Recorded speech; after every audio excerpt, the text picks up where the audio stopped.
Hi everyone. Think okay. A very good evening.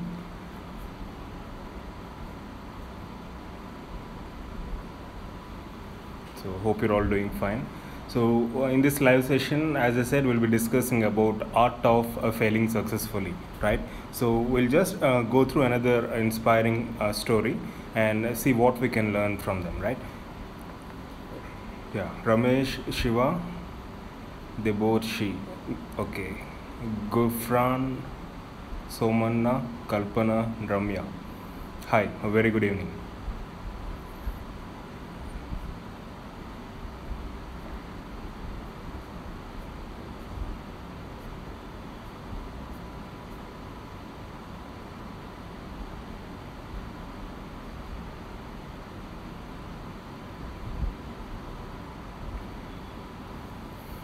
Hi, Kirti.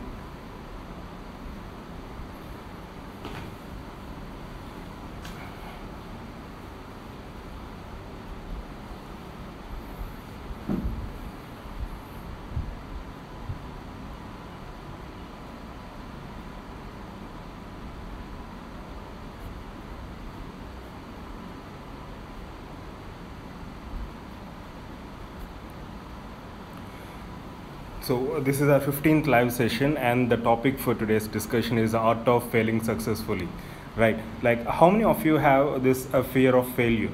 So, what do you think?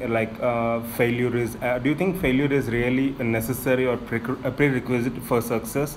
Like, how is failure going to impact our life, and how is it going to decide our destiny, right? So, as I said, today we'll be discussing about Elon Musk. Have you heard of Elon Musk? How many of you might have heard of Elon Musk? So Elon Musk is an entrepreneur, right? So he had many setbacks and failures, and I mean his life story is very inspiring. And I have gone through his autobiography also. I mean, not autobiography exactly, but his story compiled by an author, and there he throws us the insight. Yeah, he throws us the insight regarding like how his lifestyle was, like how many setbacks he had faced previously, and like how his story unveils as we go on, right? So yes, he's the owner of Tesla, like SpaceX, Tesla, PayPal, and he had started many startups, right? And they were quite successful. His way of thinking is far beyond the thinking of the current generation, and he's even planning to set up manned colonies even in Mars, right? So even in the latest, I mean, for the past few weeks or months ago, I've seen one of the reports saying that he's planning this. He started this boring company.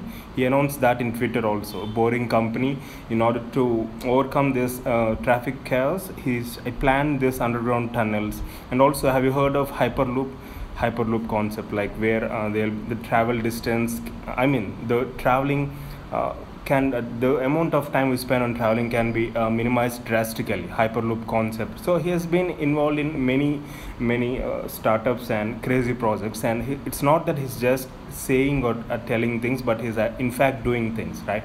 So we'll see what we can learn from him, and how he had failed several times in order to achieve success, in order to reach the summit, right? So Elon Musk and the art of failing successfully, right? We all have this innate fear for failure, right? So we're afraid of failures. We're constantly afraid of failures, right? But as a matter of fact, and as Elon Musk rightly says, failure is in fact prerequisite for success. If you're not failing, it means that you're not innovating. If you're not failing, then it means you're not learning, you're not making mistakes. You have to make mistakes in order to understand, the way of life, and to come up with new innovative ideas, only to emerge successful. So it needs a lot of determination, courage, and a lot of positivity, and that lessons which we learn from failure eventually help us to achieve success, right? So we will just go through his life story in brief and see how he has failed several times, And now, you know what, have you heard of SpaceX? I mean, you can just you even have this Facebook page, SpaceX official Facebook page. And also we have this Tesla Motors. Just I mean, his projects are really very crazy, and they are so inspiring that you feel like you have to think out of box. It's all about thinking out of box, right? So we all know Elon Musk right now. You know, he's. I mean, today I've seen one of his. I mean, news items regarding Elon Musk saying that he is a 72nd richest person on earth, and his net worth is around 12 billion dollars, right? So we all know that Elon Musk is a brainiac, and he's almost like a 72nd richest person in the world with a net worth of 12 billion dollars, as I mentioned previously. And his ideas initially termed as dreams by many, right? But now most of his ideas were turned into reality, and he's working. In fact, as I said, he's not just a person who talks, but a person who delivers, right? And sometimes he's even called as a serial entrepreneur, in the sense he just invests not in one thing, one project, but simultaneously has the capacity to invest in several projects. And he personally goes, works, learns, and then innovates and help, and forms a platform wherein innovation really happens, right? I mean, he has not just entered the businesses, but he has revolutionized those businesses which has actually entered. Like, for example, eCash. Have you heard of PayPal? PayPal, electric cars, Tesla, as a few of you said, and rocket technology, SpaceX, right? So SpaceX, like, it was failure initially. The first three rockets, which they tried to push it into space, they were like utter failures. But they were really lucky to have the fourth trial, which was quite successful, and as a result, even they could get contracts from NASA and other space agencies. And it's like they are sending, or they have made this space mission very cheap, and they have this cutthroat. I mean, they could overcome the competition put forth by other space agencies. Like, we have space agencies by Boeing and other institutes as well, right? So, and also solar city, where they have been trying to create these solar panels at a very cheap and economic rate. So they have been into many businesses, right? So we'll just go through in brief through his life story and see what we can really get through, right? And first, if something is more important enough, you should try, even if the most probable outcome is failure. So that's the quote of Elon Musk.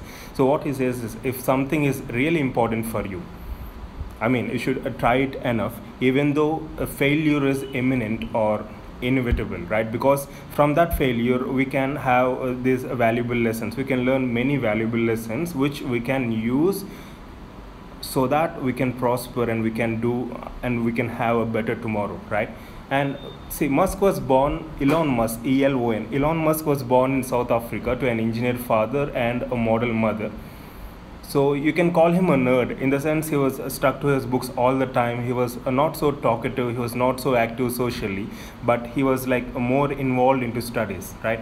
Musk was never much of social being. He was younger and weaker than other students, making him an easy target for getting bullied. He was like teased by his friends or batchmates so often, and his childhood experience was excruciating according to him. And in one incident, he was thrown out of the first floor down a staircase, and was beaten afterwards so much so that he passed out and had to be hospitalized. So he sustained an injury because of which he had trouble of breathing even till today. So his early lifestyle, or his early childhood, it was so excruciating for him. He had many negative kind of experiences, right? He had to overcome all those negative experiences, right? And the first project which he ever entered, or the first job which he applied way back in 1990s, was Netscape. So Netscape was at that time one of the leading software companies, and he tried to get a job in that, but he couldn't. I mean, he failed to get a job because like, he had no proper degree in computer science. His background was more of physics and physics and economics. That was his background. So he failed to get a job initially, right? And then he had degrees in economics and physics from Wharton School. He even went to their office of Netscape, but returned as he was too shy to talk anyone. After this, he decided to pursue his own ideas and started a company called Zip2. So this Zip2 company is nothing but it's analogous to Yellow Pages. We have this Yellow Pages, right? So where we have this all online directory of business contacts of various businesses, right? So he started this Zip2, a web software company, which provides business details, something like an online Yellow Pages. Had he not been shy or had Netscape give him a try, both Musk's and Netscape's future could have been different. Although many of you might not consider it as a low point, but keeping in mind that Netscape was one of the leading tech companies at that time, Musk had missed an opportunity because he was shy. So that was the initial hiccups which he had, where he failed to get a job in a company of his choice, and that we can consider as his first failure. But because of that, he could start his own company, Zip2, along with his brother. He started his own company called Zip2, and Zip2, a company which Musk and his brother had founded, was doing great with Musk as its CEO. The board of directors, looking at the long run, removed Musk as a CEO from his own company. The board claimed that Musk did not have the necessary operational responsibilities and because of that couldn't be the CEO. Another issue they saw was his inexperience and hence appointed another CEO. He kept his shares, and when the company was sold ultimately to Compaq, we used to have Compaq software company, right? So he received around $22 million from it, right? So that was his first project as an entrepreneur, right? That was his first startup. And then coming to his experience at PayPal. So PayPal is eCash, like we have Paytm here, right? So PayPal, Musk founded X.com. So after Zip2, he started this X.com, an online payment company, which went on to become PayPal. And in April 2000, Musk was made the CEO of the company. Soon after, Musk got into an argument with the then CTO or which operating system to go forward with. Like they had an argument like whether they had to choose Windows or Linux, right? The disagreement eventually resulted into his ousting as CEO from PayPal while he was on his honeymoon. So while he was on his way to Australia, he gets this message after landing there, and then he cancels his honeymoon and then comes back again to hear the news that he's been removed as the CEO of PayPal, right? So that was another bad experience or a failure which he had. And then a near-death experience. While he was on his vacation to his native country, by the way, Musk was born and brought up in South Africa, right? So while on vacation to his native country, South Africa, he experienced a near-death experience. He suffered a cerebral malaria, a complication of Plasmodium falciparum. So we have this brain fever, right? So which has a 20% mortality rate even if treated. It took him around 6 months to recover, and he lost around 45 lbs during that period. Right, 45 pounds approximately. He has often stated that this near miss gave him a renewed focus and energy. Their experience has not affected his spirit and certainly not his sense of humor. And the message which he gave after that vacation and after that experience is that's my lesson for taking a vacation. Vacation will kill you. So that was a terrible experience he had, and it was like a near-to-death experience. And later, his son's sudden death. Seeing your child die is possibly the worst thing that can ever happen, right? So to anyone. Musk had his first son with his longtime girlfriend and first wife, Justine, in May 2002. They named his son like Nevada Alexander, but he died of a sudden infant death syndrome at the age of 10 weeks. By the time paramedics got there, he had been deprived of oxygen for so long that he was brain dead. Musk never speaks about the incident later. Even in his autobiography, not much information is given regarding this. And then Russian debacle. In 2001, Musk conceptualized Mars Oasis. He wanted to start this project of sending people to Mars, right? So he wanted huge rockets. So for that sake, they haven't had this technology to manufacture their own rockets. So they had to rely on Russian technology, the intercontinental ballistic missiles, right? ICBMs, which we call. So he was there to Russia in order to procure some ICBMs, right? And he, along with few others, traveled to Moscow to look for intercontinental ballistic missiles that could send payloads into space, initially payloads. It can be satellites or any other material that's required for this International Space Station, ISS, right? They met a couple of companies who rejected their proposal. After 6 months, he visited Russia again for the same project. This time, they were offered a deal of $8 million for a single rocket, which Musk considered too expensive. And on his flight back from Moscow, Musk thought of creating his own company to make affordable, cheap rockets, and thus SpaceX came into life, came into being. Right? That's how he started this concept of, this project of SpaceX. And then there was SpaceX crisis. Way back in 2002, Musk founded this SpaceX with an objective to lower space transportation costs and make Mars colonization a reality. Musk invested a lot of money which he got from a sale of PayPal into SpaceX. The company's first 3 launches, as I mentioned previously, were a failure, which sparked skepticism in many investors. They were in doubt. They only had enough money for one more launch, and they were almost at the verge of bankruptcy. It was a very stressful time for Musk, and the 4th launch was a huge success, and as a consequence, SpaceX received a contract from NASA for $1.6 billion worth. And SpaceX was sending rockets to space at 1/3 the cost of any other agencies in the business. And you can even see those launches, and they have even this concept of using reusable rockets. You just go through their page in Facebook, you'll find all the information. They're even like they're sending a rocket, the rocket comes back and they're reusing it again, right? So that's the technology they have been developing. And Musk had gone all out for the SpaceX launch, which fortunately for him turned out to be a success. Right, and then we have this Tesla electric car project, right? And Musk co-founded this electric car project, Tesla Motors, in 2003, a company aimed to produce again a very cost-efficient and cheap electric cars. And the company's first electric car was a Roadster, a high-performance vehicle, but not a very cost-efficient. The launch was delayed, and the company also faced several financial issues, coming very close to shutting down. And by his own admission, 2008 was the worst year of his life. The car was costing almost double the predicted price. He actually promises all his customers to deliver it at around $50,000 or $30,000. But because of various issues, the price had doubled up, right? And the car was costing almost double the predicted price, thereby making the funds insufficient. Musk had to make an important decision then, either put all of his life savings into the company or see his company fade away, and he takes that risk. He keeps all his personal savings into that company. And the later wasn't an option for him. So he never wanted his dreams to be turned off, right? So he went berserk. He just kept all his personal investments in his company Tesla.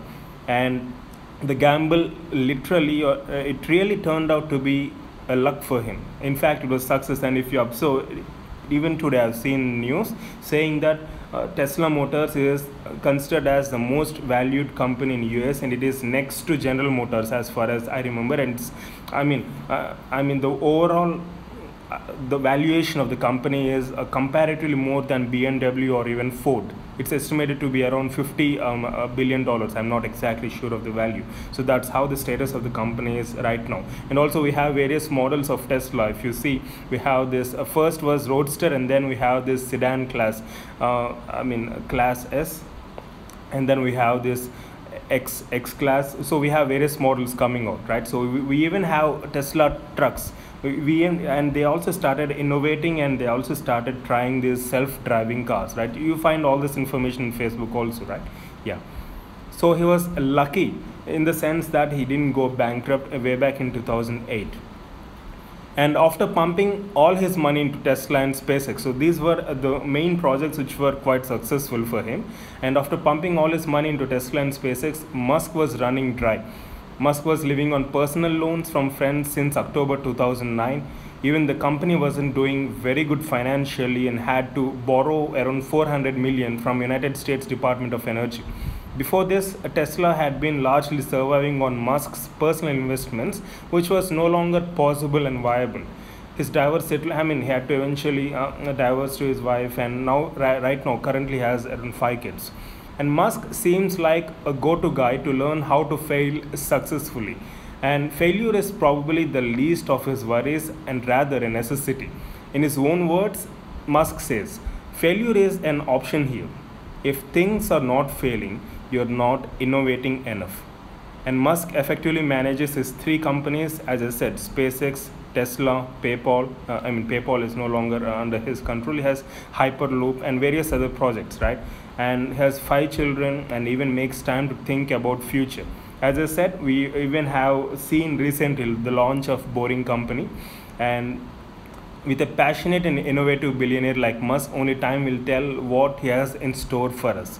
And this particular story, in brief about him, I got from a UStory website, and the author is Vishrut Shah. So we should thank Vishrut for this beautiful story on Musk, and we even have this book on Elon Musk. Elon Musk: The Quest for Future. That was read by Ashley. I have this Audible app where I hear these books, and that was read by Ashley Vance, if I'm not wrong. So you'll get into the insights of his life story, and you'll know like what he has really been through.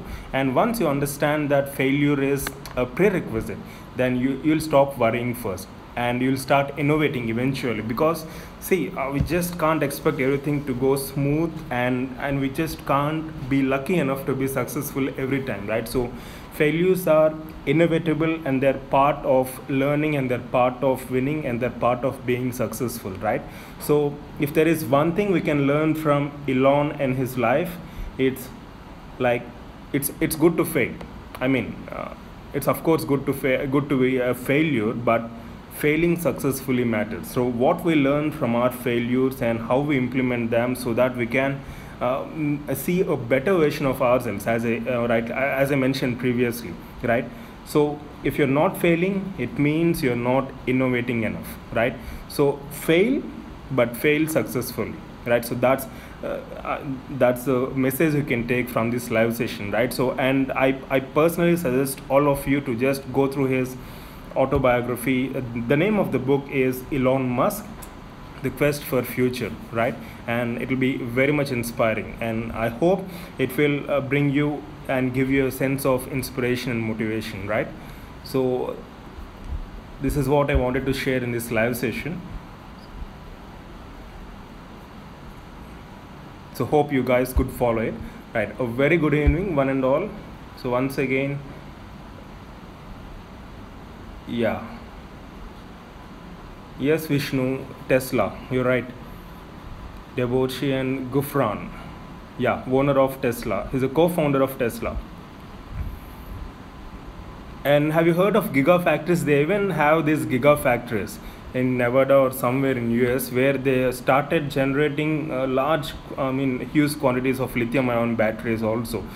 Just Google you'll get lot much information regarding Elon. So he is not just a person who invests in one thing. He keeps on investing in many and many projects. He keeps on innovating, and he comes up with these wild and craziest ideas which you and me would only dream of. We would not even dream of such projects, right? So that's what we can learn from us. Dream wild, dream big, and not just dreaming, but turning dreams into reality.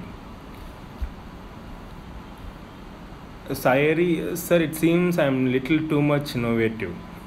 Can you elaborate, Sayari, so that we can learn from your innovations? Yes, Vishnu. Today also we saw largest lithium-ion battery. Yeah. Very good evening, Neetu, Pooja, Shelpi.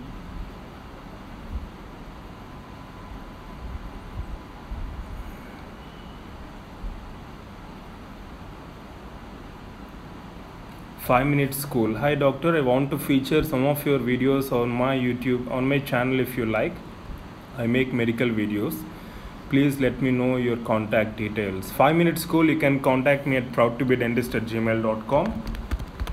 Right? We'll discuss over there. I'm just typing out my mail ID. Please check out. Mikita, very good evening. Hi Sairaj. How are you doing? Viral videos. Your good name, please? Yeah, good evening.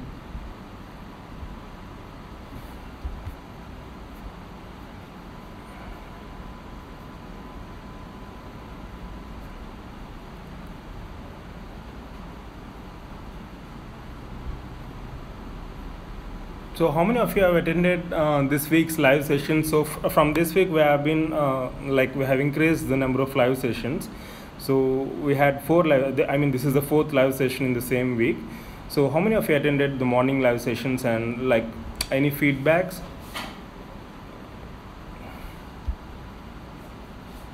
And next week also we'll be continuing the same pattern. We'll be having 4 live sessions: Wednesday, Thursday, Friday, and Saturday.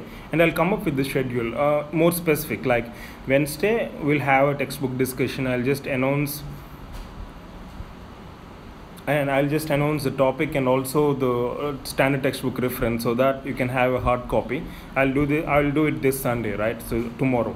And also I'll announce beforehand what multiple choice questions we're going to discuss this Thursday and Friday morning at 5 a.m. and Saturday we'll come up with a general topic as usual, right? Vishnu, where you learned typing, sir? I think I too should go there. Vishnu, I learned my typing when I was in 9th standard. When I was in 9th and 8th, I should thank my parents because I was like adamant to go and learn because we never knew its importance, right? So I used to take it for granted, but my mother and father, they insisted. And nearby my house, even today, I mean, even the same guy helps me in doing my project work also. Sobhashekhar, his good name is Sobhashekhar, and his daughter is like she state first or state second in type competition also. I mean, like he taught me very well. He taught me the art of typing, the basic principles on how to place your finger rest on your keypad and how to really type fast. And he's the person from where I learned typing, Satya Type Institute. It's near my house in Vijayawada. Even now it's there. I learned it way back 15 years or 10 years ago, I guess. And it's not just about learning typing, but it's about practicing. So learning is like just one side of the coin, in my personal opinion. But as you keep on practicing, like as you keep on typing and typing and typing, and you'll just sustain and increase your speed gradually, right? So you can even try out these online type masters. I guess, Vishnu, we have this online type master or something, or software kind of thing, like where it guides you and helps you in typing fast. I even tried them previously, but since I learned manually at an institute, I found that a more convenient way of learning, right? Swapnil, thank you, Swapnil, for your feedback. You say all sessions are really good, and thanks a lot. You're welcome. You're most welcome. Arijit, hi, Dr. Arijit. Sir, I want to know about MTA and to use it to repair perforations and various uses of MTA. And this material is so costly. Of course, MTA is comparatively costly than calcium hydroxide. I guess the bottle which is being sold, MTA, now it's MTA plus. MTA plus is available with finer particles and much more efficient way of manipulation, and it costs around 3,000, I guess. Yeah, I mean, you can Google out, right? You'll get all the information. I mean, you have this company website and the company brochure where you'll get all the information, the marketing information pertaining to MTA, right? Material, why is this material so costly? You should be asking the manufacturer, I guess. Yeah, it's like once if I come up with some innovation and once I file a patent for that innovation, obviously the price is going to be high because I keep in mind the effort which I put in, and also I keep in mind the profit which I have to get from my innovation, right? So that's the reason why we have these newer materials which have these patent rights, very costly, comparatively costly. Once the patent expires, as you see in case of generic medicines, then the price eventually comes down. And I mean, if you're really into dental materials and if you're really interested in innovation or research, one of my friends, Satvik, is into research, and if you're that kind of a guy, you can come up with your own material, a cheaper version. And also for the matter of fact, we have many alternatives for costly products in India, and India and China are famous for that. They're famous. We are famous for cheaper alternatives. Even the same concept is being used by Elon Musk. It's like washing away all the competition in that particular field by providing cheaper alternatives. Biodentin is not same, but I mean it is somewhat similar. Yeah, Biodentin is somewhat similar. I think it costs around 12,000. It's available in capsule format, and you need to have a mechanical triturator. I've used that Biodentin once I was in my post graduation. My senior had done his thesis on Biodentin also, and I had used MTA and MTA plus in my clinical cases as well. Yeah. See, it's like marketing strategies. Biodentin, wala Septidone company people, yeah, 1400 per capsule, maybe. Okay. Yeah, Biodentin, I mean, that's manufactured by Septidone. They claim that that's the best material. It's like marketing strategies, right? We see these ads in television, TV. I mean, this Colgate ad, mouthwash, Patanjali products. They say as if the best example would be I mean the desensitizing paste from Sensodyne or Sensoform, where they say you have this problem, you use this paste, all problems are relieved. So they give a kind of impression where a common man feels like if you use that paste, you need not visit a dentist, you need not go to a dentist, you need not get your teeth cleaned or get any treatments done. So we have these kind of stupid and misleading kind of or what do you call them, ads, right? So we should not rely on what really a manufacturer says. That's how the situation, because of this kind of cutthroat competition, because of everyone's aim to make profits, keeping healthcare in mind as a secondary matter. So they keep on doing this. So you just can't go by what a manufacturer claims. You know what, recently when I was in department in my college, one of the representatives have come and has been marketing some material. And you know what, I'm not trying to blame him, but even with a very little scientific background, he is like, what do you call, we had a discussion where he is trying to say, where the representative is trying to convince us that amalgam is a toxic material. Of course it's toxic when it is left open. He's saying like amalgam is toxic to patients, it's very harmful for them. And when we started giving him the scientific proof or trying to explain him what really how successful amalgam is for the past 100 or 150 years, right, then he started saying like, sir, amalgam at least it has 1% toxicity. But see, nowhere in literature it's proved that amalgam restorations are toxic or they're having a toxic potential to patients, right? It's not proved anywhere. And amalgam has been in use for the past not 1 or 2 years, for the past 100 or 150 years, right? So it's considered a kind of gold standard of all materials, right? So what I'm trying to say here is a company representative or companies do market products in such a way, saying that their product is like the best available material. By the way, the name of that product was Cention N. So it's a kind of a modification of composite, where in the brochure which the representative has given, there is one point mentioned that the flexural strength of that material is high, and he is keeping on highlighting the only one point which he knew. He always, he keeps on telling, like he used to say, like, sir, flexural strength of this material is very high and you can use it anywhere. What flexural strength? Do you think only flexural strength matters? What about compressive strength? What about tensile strength? What about microtensile bond? So how is the bond going to be? What is the solubility? So they're not bothered about other things. In fact, they know nothing about other things. The only focus is to sell the product.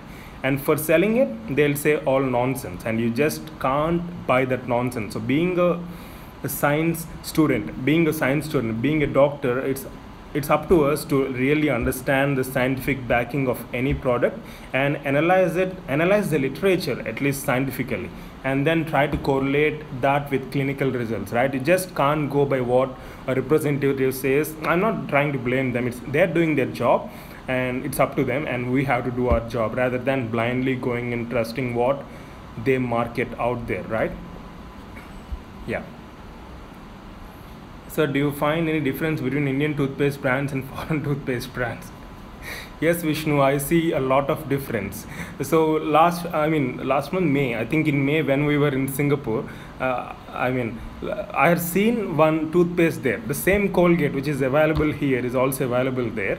And you know you're asking about difference, right? I found a lot of difference in the toothpaste. So the cost of a Colgate toothpaste here in India is how much approximately 20 or 30, not more than 20 or 30, right? But you know in Singapore it's around 30 or $35, which is approximately 30 into 40, 600 or 800 rupees. So that's the difference I found, and that's the only difference I found. 100, I mean, how many grams? I mean, a small tube, I was talking about a medium sized tube, maybe around 50 or 60. Okay, less than 100. Assume that it's less than 100, right? But there in Singapore, or you go there, or even in US or Canada, $8 to $10. Okay, it's around $8 to $10. It seems so. $8 to $10 is each Singapore dollar. Each Singapore 46, around 50 rupees. So it's 500 or 600 rupees. So that's the difference I found.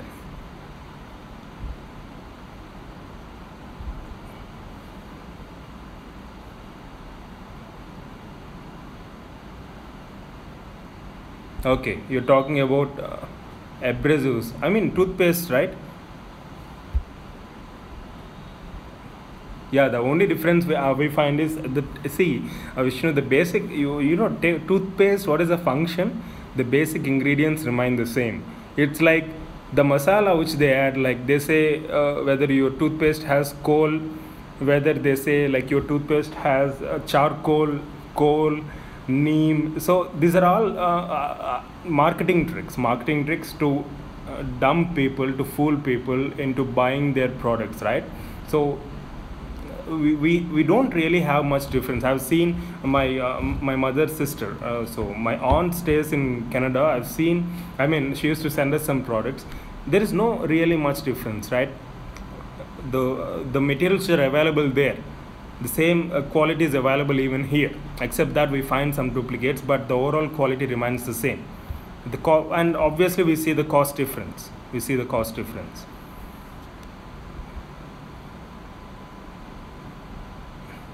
Sairaj, sir, please do video on maintaining oral hygiene.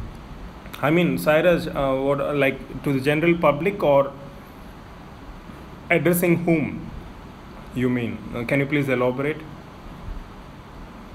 Hari Krishna. Hello, Hari Krishna. Neen baunna. Nuvela unna?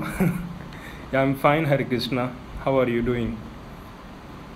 Jahir Khan, sir, do you know anything about spade proximator used for luxation of tooth? No, I have no idea, Jahir. I mean, if you want, I can just find out and let you know. Spade proximator for luxating tooth. I'm not familiar with that. I mean, once the video is uploaded, just check out the comments. I'll just post the information if I get pertaining to spade proximator, right? Let me just take a screenshot so that I can find out. To public, definitely Sairaj, we'll do it. We'll definitely consider your suggestion. And also in our college, I mean your seniors who are currently giving third year exams, they have this Facebook page, minimal health for public or something, minimal public education or something, Sairaj. I mean they have been trying doing the same project, right? Anyways, we'll try to consider your suggestion also. Nikhil, MDS entrance pack is good or bad, which available in net? Which MDS entrance pack, Nikhil? I didn't get you. You're talking about our coaching or anyone else? I'm not familiar with MDS entrance pack. Can you just elaborate? Okay, you're talking about the abrasive content, Vishnu. I think Indian brands have high abrasives, sir. Dabur, Patanjali, etc. Not Colgate, sir. It's foreign brand and it has less abrasive than Indian brands, I think. Okay. I'm not familiar about that abrasive content, Vishnu. Why do you think so? There is a difference in abrasive. Okay, because of soft diet in Western culture. Okay, we'll try to find out. I never probed in this direction, but anyways, we'll see what information can we get. Okay, talking about prep ladder, I'm not familiar about that, Nikhil. I mean, we have our own online coaching. I mean, you can mail us at proudtobedentist@gmail.com. We'll send you our course details, Nikhil, right? Yeah.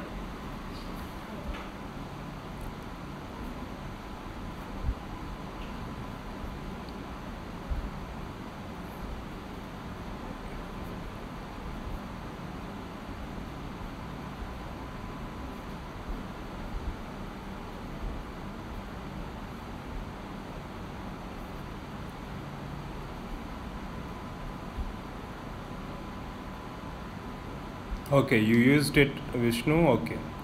You felt so? Okay, we'll just see whether we can find anything pertaining to that in literature also, right?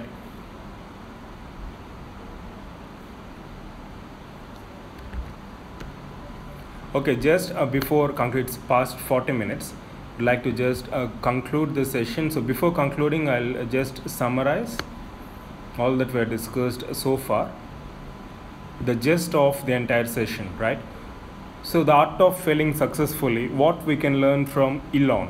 So Elon, as you know, he's a billionaire. Like, he is an entrepreneur who is like, he has co-founded many companies like SpaceX, Tesla, Solar City, Hyperloop, Boring Company, and whatnot.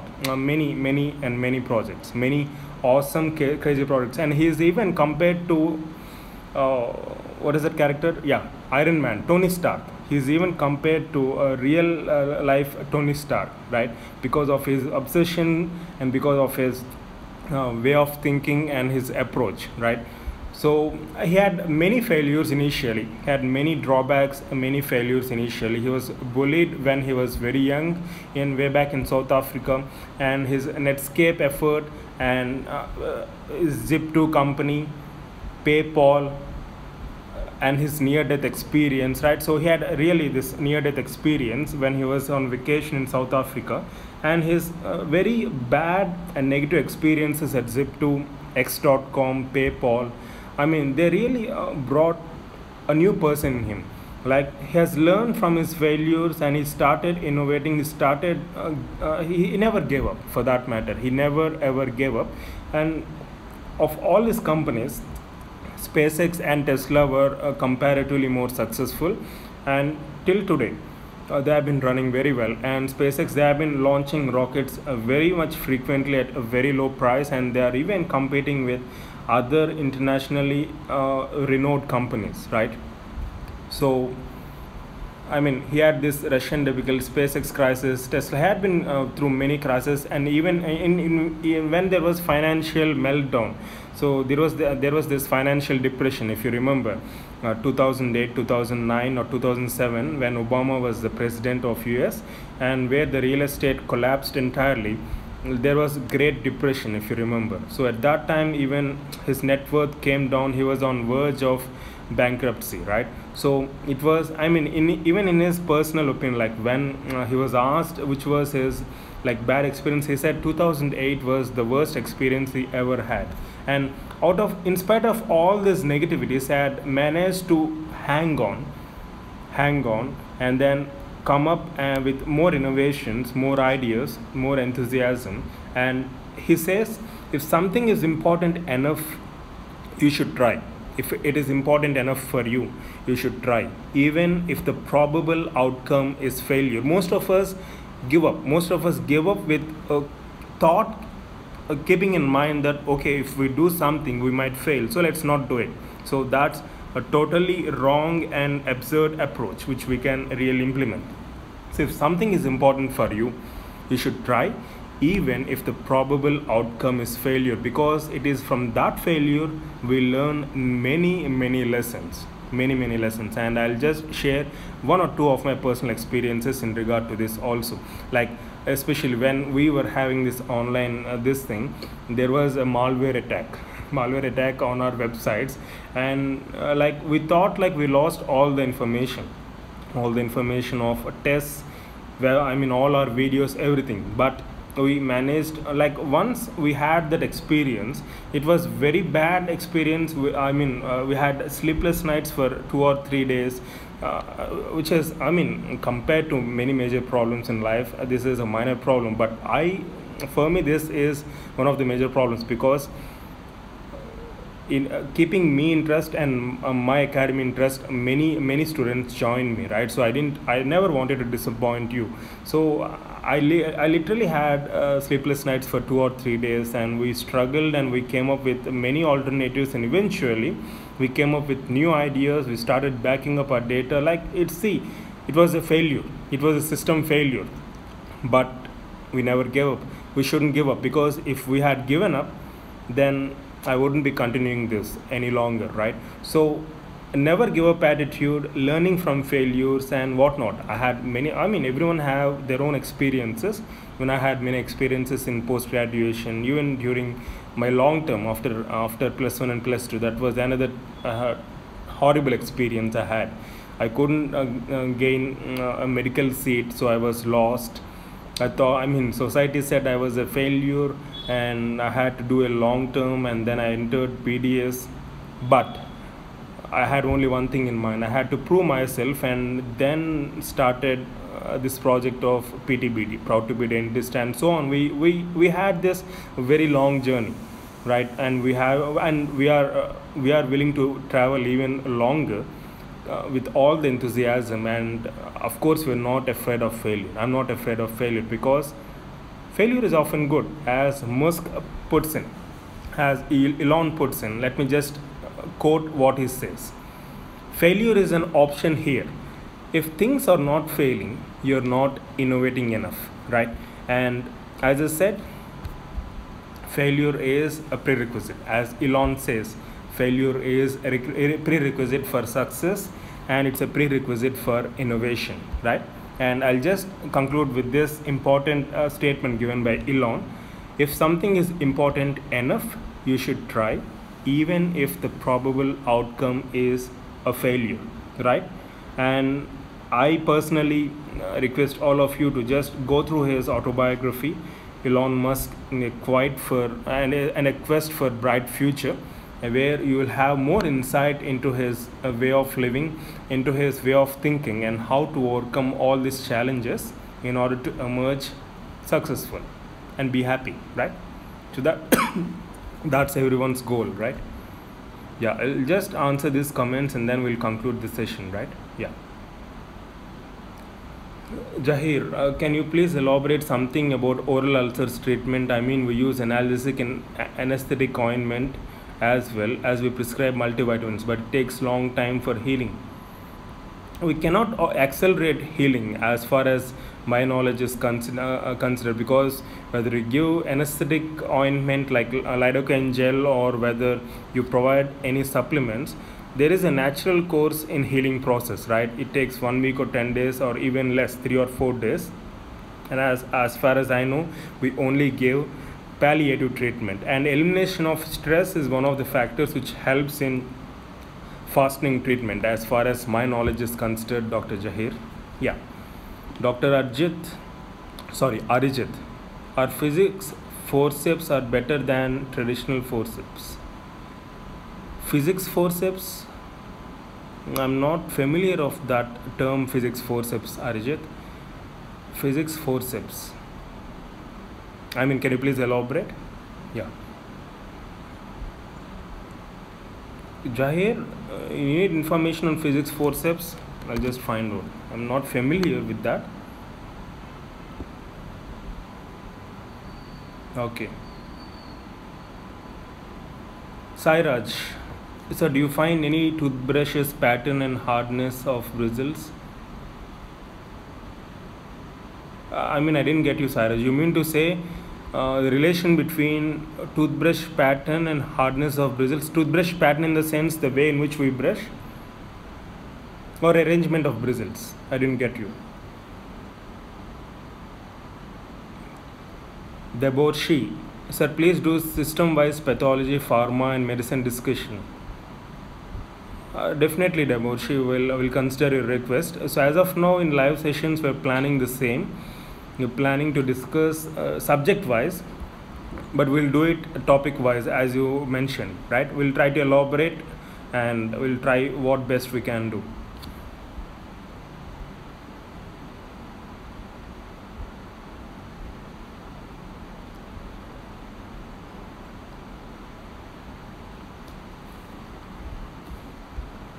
Arijit, you can use regular forceps like physics forceps if you use rubber cap on buckle side forceps. Okay, I'm not familiar of that concept. Maybe I should go check out. Right. Vishnu, sir, how many MCQs you have done in 1 hour or one day? There is no particular number, Vishnu, but my seniors used to say go do 300 MCQs or 100 MCQs a day or complete of pulse entirely, but I don't buy that. It depends on topic. Like I used to go topic wise, right? For example, I used to select one topic in a subject and then go based on that. I never had this target of doing so many MCQs per hour or per day, but I used to make sure that I used to cover as many MCQs as possible. It used to vary. You just can't really standardize and say these many MCQs per hour or per day. But on an average, see to have, I mean, we should have some target to keep ourselves moving or pushing forward, right? So that's why I say 100, minimum 100 or 150 MCQs, but there is no standard definition for that. It depends on topic, it depends on your capacity or capability, right? And also the number of multiple choice questions you are following, multiple choice question books you are following, right?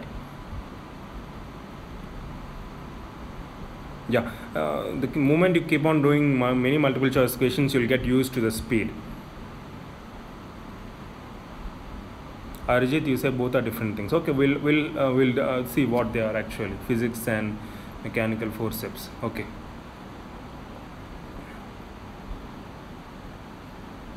Vishnu, reading how many MCQs is ideal? That's what Vishnu I'm saying. So there is no standard way of saying like you have to read these many MCQs or you have to do these many MCQs every day. It depends on topic, but make sure that you cover as many MCQs as possible. And as you rightly say, quality often matters. Here we have to have a balance of quality as well as quantity. But of course, without quality, if you say more quantity of MCQs, it will not fetch you anything good, right? So quality is always good. Trying to understand the way in which the questioning pattern is and trying to understand why we have to choose a particular option and also why we have to rule out other options is also the key. Yeah.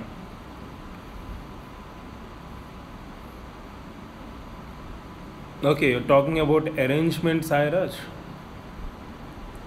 You're asking the relation between toothbrush bristle pattern and hardness of bristles. No, as far as I know, I mean, I haven't come across any studies or any literature pertaining to the relation between hardness of bristles and toothbrush arrangement pattern. I'm not familiar with that, Sairaj. Just take a screenshot. We'll see what we can find out.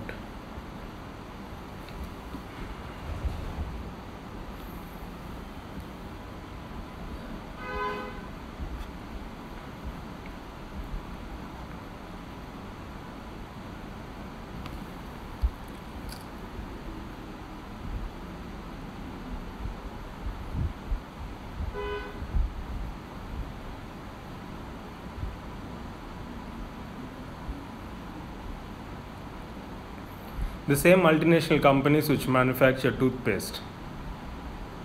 Yeah, we have this Colgate, Pepsodent, and also we have these local brands, right?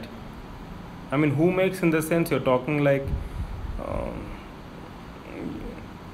who makes? I mean, can you be more specific, Sairaj? I mean, you mean to say like the persons with a scientific background or in general? Is that your question?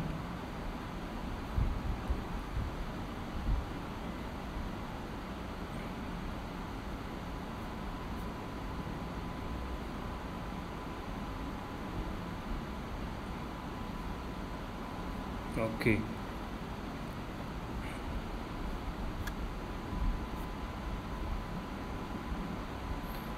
No, that will be the arrangement and all research and development will be under the guidance of professionals only. Yeah, it will be under the guidance of professionals. Actually, they come up with a new innovative design, as far as I know, and they will go for some cross-sectional or longitudinal studies, mostly longitudinal studies, and then they will publish reports regarding efficacy of a particular design in removing a plaque and in eliminating bacteria, right? So all these studies will be quoted simultaneously while marketing is going on, right? It will be obviously under the guidance of professionals. Yeah, and we have many companies, right? As Dr. Arijit says, DuPont. Yeah, many multinational companies, many local brands also.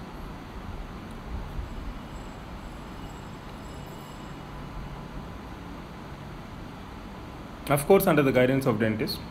There is no doubt in it. Yeah.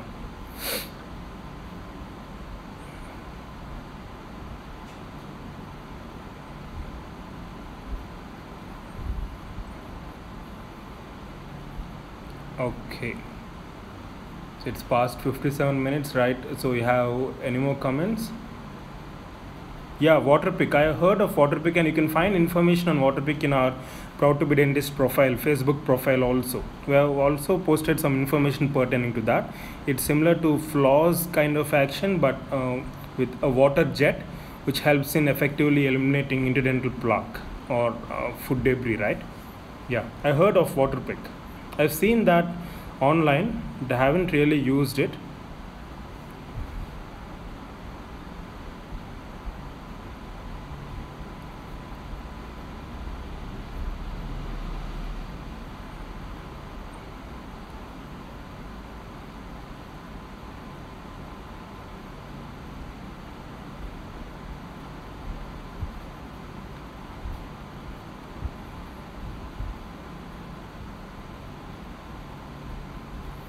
I'm not familiar whether it's patented or not, but I think it's patented.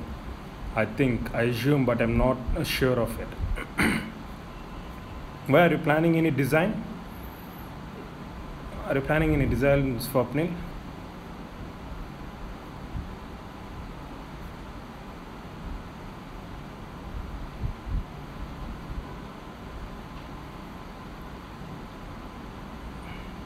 Okay. Yeah, good. All the best. All the best to you. You can come up with your own ideas then, right?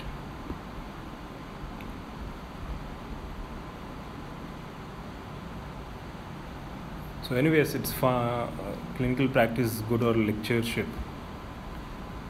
It depends on your interest, Nikhil. It should be a personal choice. Good in the sense what? Economically or economically, both will be fine. Both will be fine, but you should choose that based on your interest and passion, or rather than based on the market. You go based on the passion, right?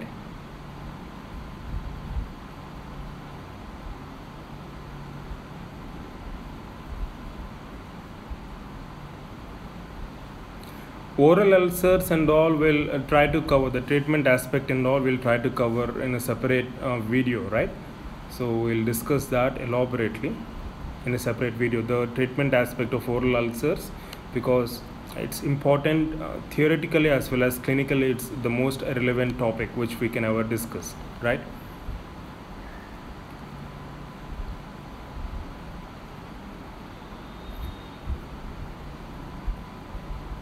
Okay, fine. So we'll just conclude the session. So have a happy weekend. So enjoy your weekend and start your next week afresh with all enthusiasm and hope, and keep smiling. And glad that you all joined me live, and we'll come up with more live sessions next week, and I will post the schedule ahead this time, the tomorrow itself, and we'll make sure that we'll go as per the plan which we laid down last week, right? So we'll go by four live sessions as of now, and we'll come up with many innovative ideas. And if you have anything to say, like any suggestions or feedback, you can mail us at proudtobedentist@gmail.com, and All the very best, right? Yes, Swapnil. Yeah, regarding clinical importance also, we'll focus on that also, right? Definitely. Yeah, and glad to hear from you all. Have a happy weekend. Keep smiling. All the very best, right? Take care.